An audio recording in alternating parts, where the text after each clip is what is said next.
Un, deux, 3. Oui, bonjour. Bonjour à tous. Que la grâce de Dieu soit avec chacun de vous en ce jour. Nous saluons aussi, si nous avons des frères et des sœurs en Zoom, nous les saluons au nom du Seigneur.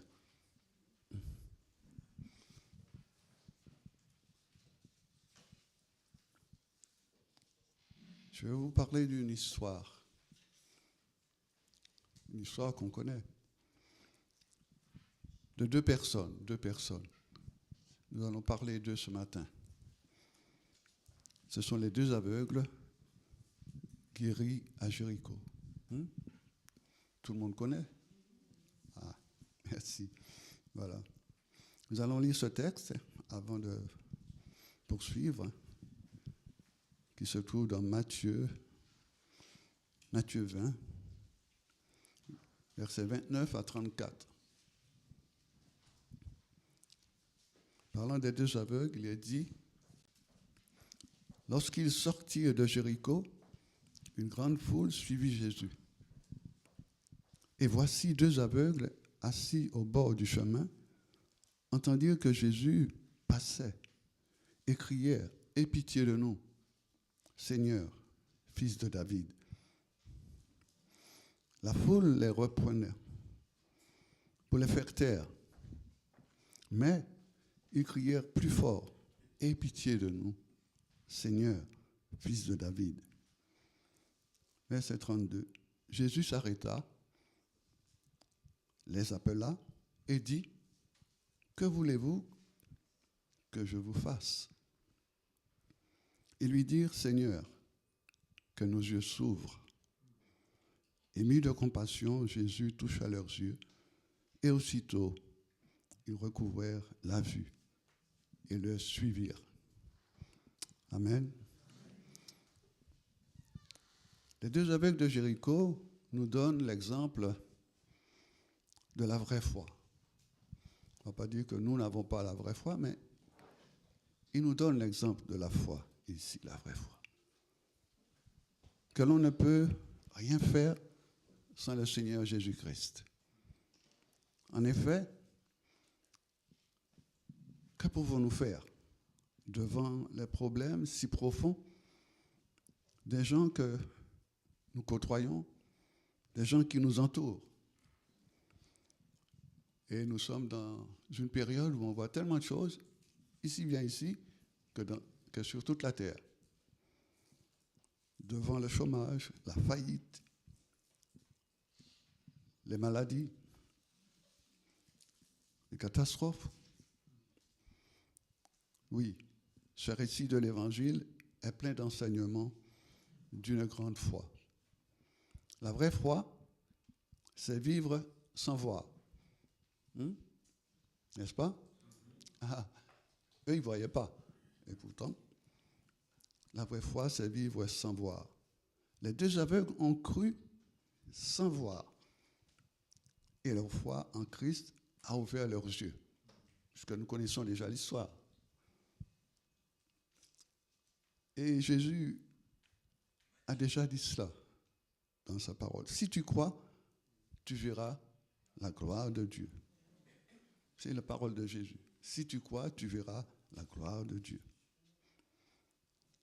Tout est possible à celui qui croit. C'est ce que Jésus dit aussi. La foi n'hésite pas. Ne t'ai-je pas dit? Si tu crois, tu verras la gloire de Dieu. Les deux aveugles ont cru au pouvoir de Jésus. Le premier exemple de la vraie foi que nous allons voir, c'est une foi qui repose sur les compassions de Dieu.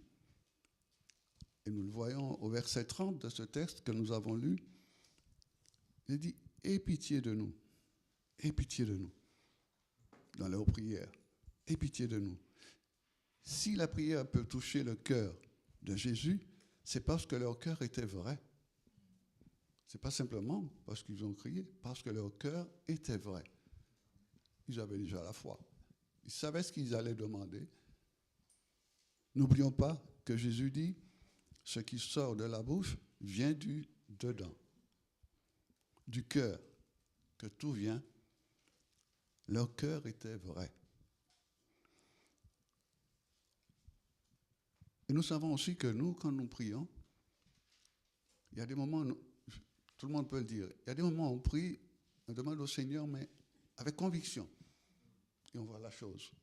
Mais des fois, on prie. Bon, on prie et on ne voit pas la chose, parce que notre cœur n'est pas tout à fait vrai. Oui, du cœur que tout vient, leur cœur était vrai. Et que la compassion comprend la souffrance. Parce qu'on dit que Jésus a eu compassion d'eux. Donc la compassion comprend la souffrance. Elle veut faire quelque chose pour l'autre. Au verset 34, il est dit, ému de compassion, Jésus toucha leurs yeux et aussitôt ils recouvrèrent la vue. On voit ici, avec la foi, il y a la capacité de croire que Dieu agit. La compassion produit quelque chose. Ému de compassion, Jésus toucha leurs yeux et ils recouvrèrent la vue. Le Messie attendu, les deux aveugles avaient compris qui était Jésus. Ils se sont rappelés sûrement d'Ésaïe 35, qui dit « Prenez courage, ne craignez point, voici votre Dieu ». Parce que Jésus, je pense qu'ils avaient déjà entendu parler de Jésus. Ce n'est pas le premier jour qu'ils ont vu Jésus. Tout Jérusalem, Israël, les Israélites, ils connaissaient déjà Jésus, parlaient de Jésus. Ils ont sûrement pensé à ce texte, prenez courage, ne craignez point, voici votre Dieu. Il viendra lui-même et vous sauvera. Il va vous secourir. Alors s'ouvriront les yeux des aveugles, les oreilles des sourds, le boiteux sautera, le muet éclatera de joie. Ils avaient sûrement ce texte à l'esprit. Comme dit le psaume 116, verset 10, ils ont gardé la foi, confiance, même s'ils se disaient malheureux. Je pense qu'en tant qu'aveugle, ils se disaient malheureux, jusqu'à ce que le Seigneur les délivre. Ils ont gardé la foi, confiance, même s'ils se disaient malheureux, jusqu'à ce que le Seigneur les délivre. Et nous allons parler de la foi qui persévère, malgré les paroles de reproche. Oui.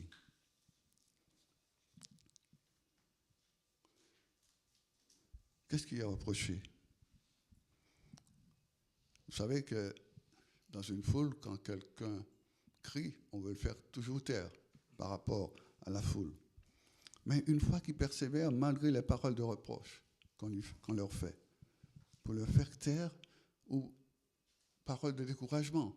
Vous connaissez, quand on vous fait une remarque dans une foule, c'est que ce n'est pas une petite remarque, c'est vraiment pour te faire taire. Et nous, cela nous aurait peut-être gênés, à moins que nous ne soyons définitivement épuisés et ne pouvons plus crier, lassés et repliés sur nous-mêmes, et que nous finissons par abandonner tous nos efforts pour, par exemple, dans une évangélisation, le combat pour le salut des âmes, pour servir. Et puis c'est une grande tentation, en effet, que de ne plus manifester notre volonté de faire telle ou telle chose. Alors que fait ces hommes? Mais eux, leur cri surpasse celui de la foule. Ça, c'est étonnant comme image. Leur cri surpasse celui de la foule, ne se laissant ni effrayer par leur voix, ni intimider par leur nombre, ils crièrent plus fort. J'aimerais bien voir ça. 2 personnes qui crient plus qu'une foule. Parce que leur foi porte au-delà des obstacles, mais vers le Dieu Tout-Puissant et compatissant, nous l'avons vu. Pour que rien, pour qui, le Seigneur, pour qui rien n'est étonnant et à qui rien n'est impossible, nous dit la parole de Dieu. Oui, rien n'est impossible pour notre Seigneur Jésus-Christ. Rien n'est étonnant de sa part.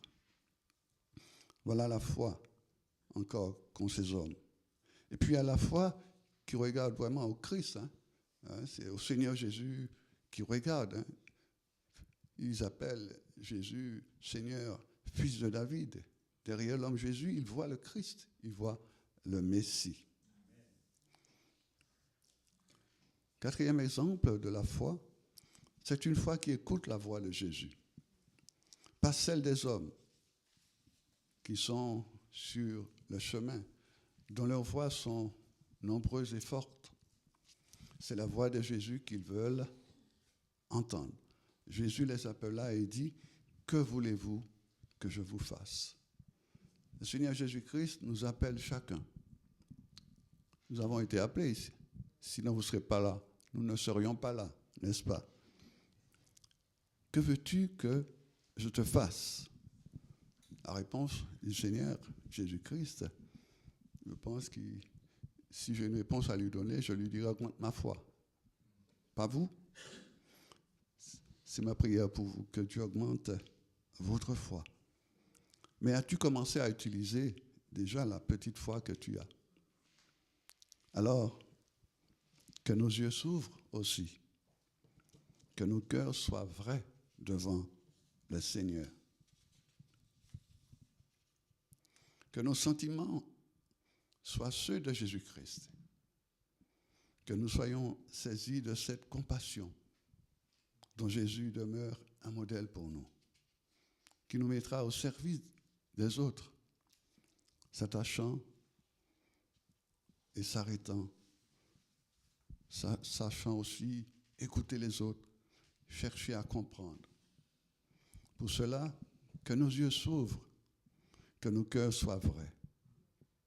Répondre à l'appel de Jésus impose de ne se laisser retenir par rien, ni personne. Vous savez, un rien peut nous empêcher de servir le Seigneur. Nous le savons tous, hein? Une mauvaise parole. Mais j'ai quelque chose à dire, je ne sais pas. Et j'en parle souvent avec Monique.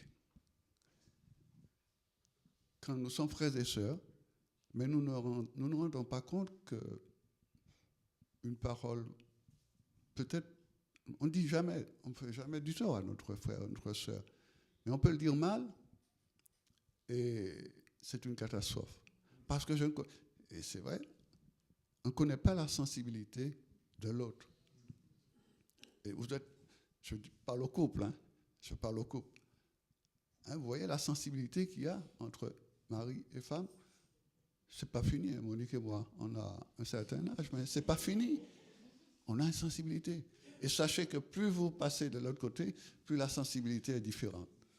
Il faut vraiment comprendre cela. Et c'est pour ça que dans un couple, on dit c'est frère. Non, c'est normal. J'apprends à connaître Monique, à continuer à aimer Monique. On pourrait dire, bon, ils s'aiment déjà. Bon, non, c'est pas... non, sinon, le Seigneur a déjà dit, au revoir, laisse la terre. Nous sommes là pour apprendre. Et c'est ça. Alors, vous voyez une église, une église. C'est pour ça qu'un pasteur a du travail. Et puis il dit, il ne s'occupe pas de moi. Non, ce n'est pas de sa faute. Voilà. Que Dieu nous aide à comprendre vraiment que ce sont des choses que nous devons mettre en pratique. Et il y a les enfants aussi à côté. Il faut les aimer.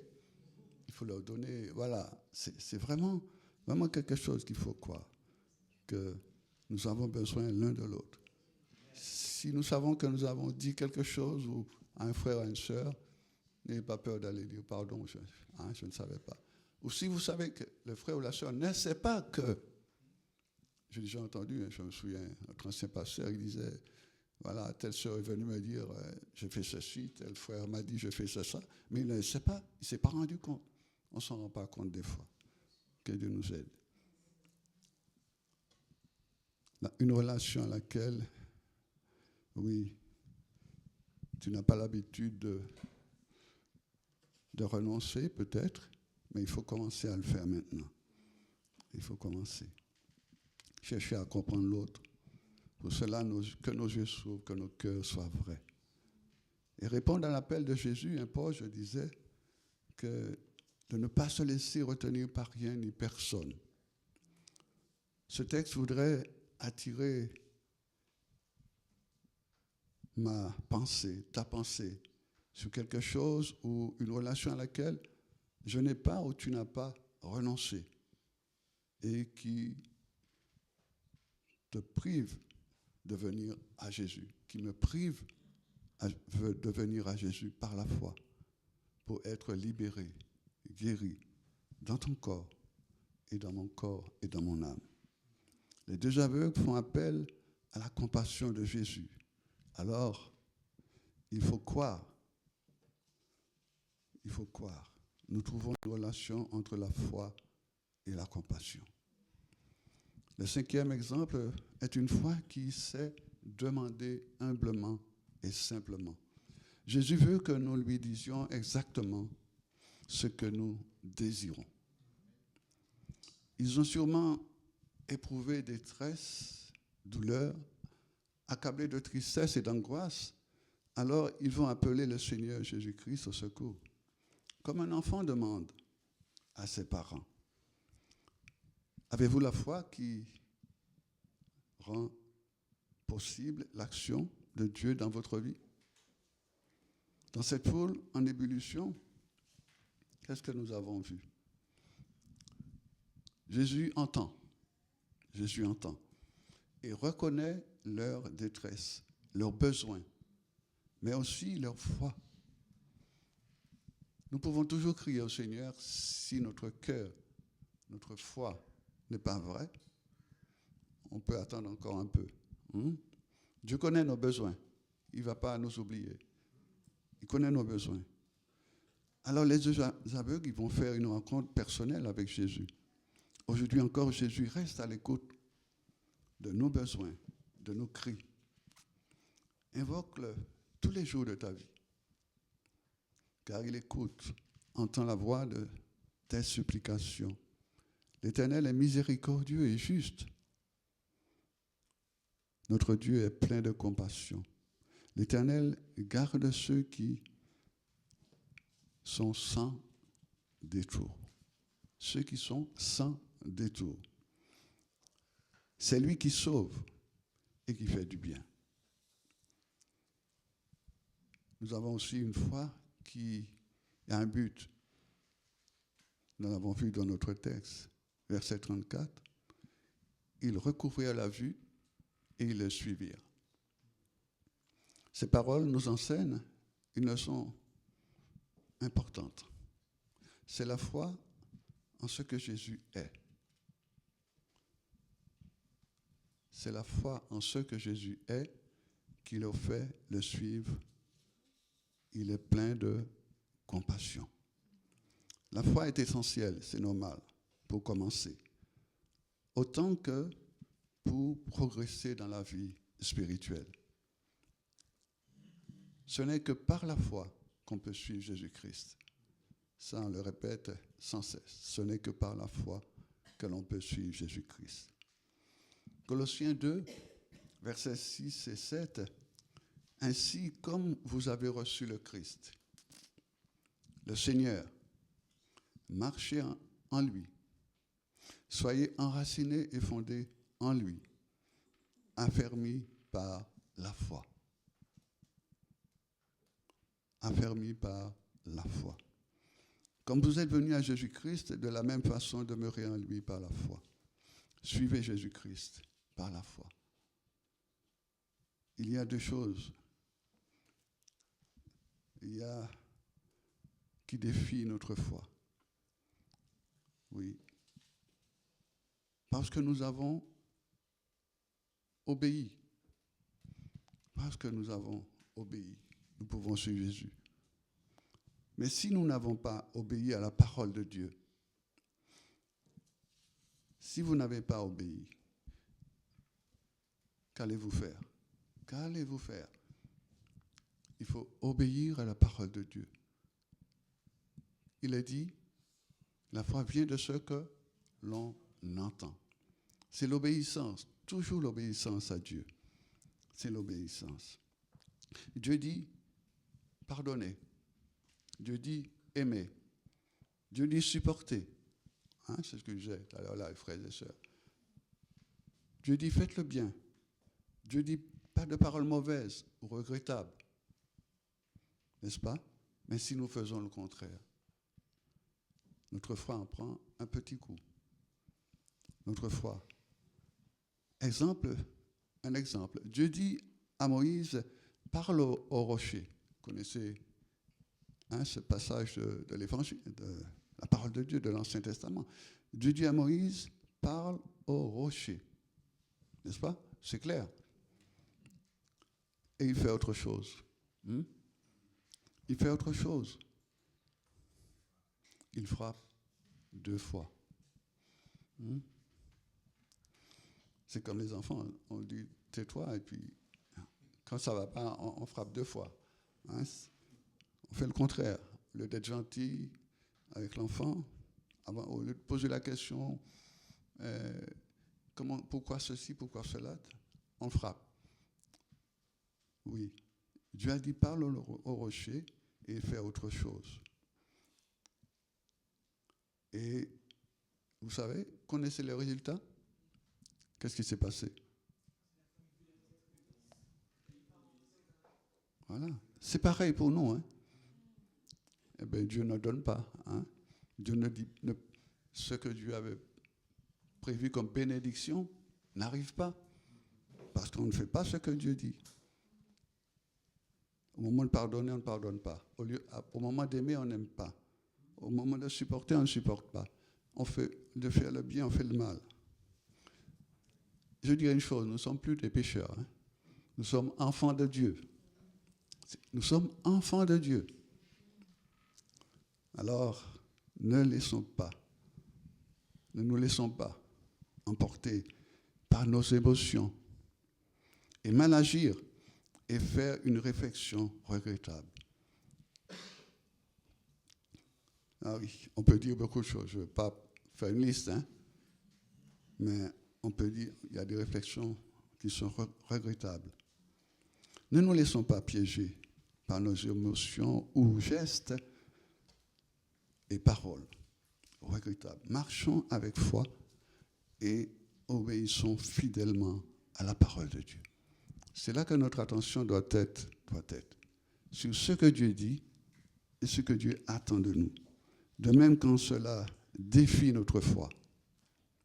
Parce que ce que Dieu a dit à Moïse, sa foi était déjà mise à 1.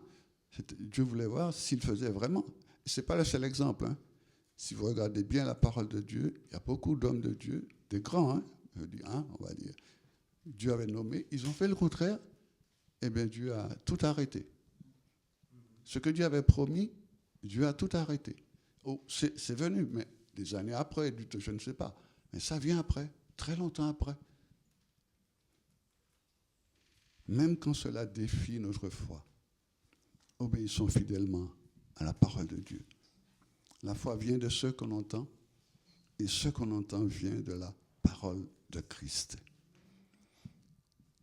En conclusion, nous allons lire le psaume 116, versets 1 à 10.